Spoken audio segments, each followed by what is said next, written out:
ঘরে ঘরে থাইরয়েডের সমস্যা দেখা দেয়। থাইরয়েডের সমস্যা কেন হয় সেটা আমাদের প্রথমে জানতে হবে। আমাদের গলার কাছে, গলার দুপাশে এখানে আছে থাইরয়েড গ্ল্যান্ড, যার থেকে থাইরক্সিন নামক হরমোন নিঃসৃত হয়। এই হরমোন আমাদের সারা শরীরের সমস্ত হরমোনকে ব্যালেন্সিং করে এবং আমাদের মন, মেজাজ, শরীরে অলস্যতা, এনার্জি সব কিছুইকে কন্ট্রোল করে এই থাইরয়েড গ্ল্যান্ড। তাহলে বুঝতে পারছেন আমাদের জীবনে থাইরয়েড কত একটা গুরুত্বপূর্ণ জিনিস। থাইরয়েডকে বলা হয় নিঃশব্দ কিলার। আপনাকে ধীরে ধীরে শেষ করে দেওয়ার জন্য থাইরয়েড খুব অ্যাক্টিভ ভূমিকা গ্রহণ করে। তাই আমাদেরকে সবসময় থাইরয়েডকে কন্ট্রোল করতে হবে। থাইরয়েডকে পরীক্ষা করে জানতে হবে আমার শরীরে কতটা থাইরয়েড আছে এবং থাইরয়েডের কম বেশি অনুযায়ী আমাদের চলতে হবে। খাওয়া দাওয়া কন্ট্রোল, তার সঙ্গে অবশ্যই অবধারিত হচ্ছে এক্সারসাইজ। এক্সারসাইজ পারে যে কোনো দুরারোগ্য ব্যাধিকে শরীরে আসতে না দিতে এবং দীর্ঘদিন আপনাকে সুস্থ রাখতে। আজকে আমি থাইরয়েডের জন্য প্রথম একটা প্রাণায়াম দেখাচ্ছি, যেটা ভীষণ উপকার এই থাইরয়েড গ্ল্যান্ডকে আপনার অ্যাক্টিভ করবে।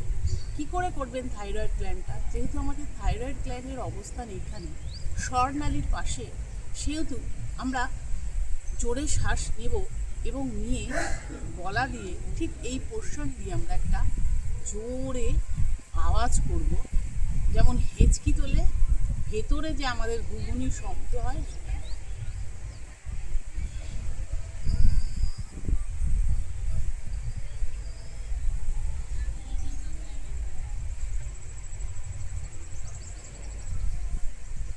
বারবার 3বার 4বার করার পর আপনি শ্বাসটাকে টেনে নেবেন, নিয়ে শ্বাসটাকে আটকে রেখে দেবেন পার্টিকুলার এই শ্বাসযন্ত্রে, শ্বাসনালীতে, এবং কিছুক্ষণ জন্য শ্বাসটাকে ধরে রাখবেন।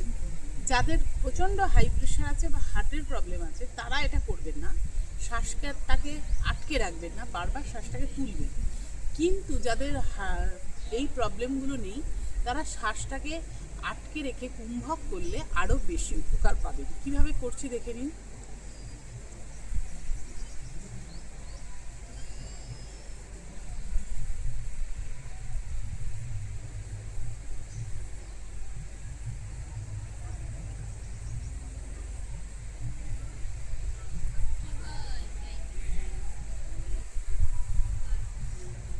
তারপরে বাঁ দিক দিয়ে শ্বাসটাকে ছেড়ে দিন।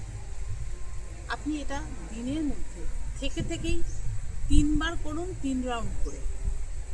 থাইরয়েডের জন্য যে কোনো আসন উপকারী, যেটা আমাদের গলাকে ভাঁজ করবে, গলাকে মুভমেন্ট করবে। আমরা মূর্ছা প্রাণায়াম করতে পারি।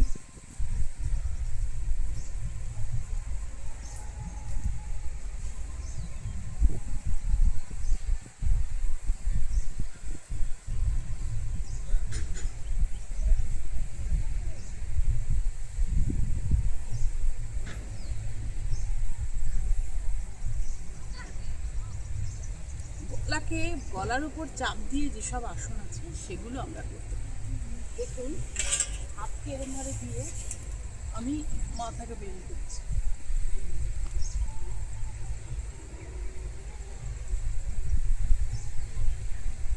আমাকে ধরে রেখে দেবো।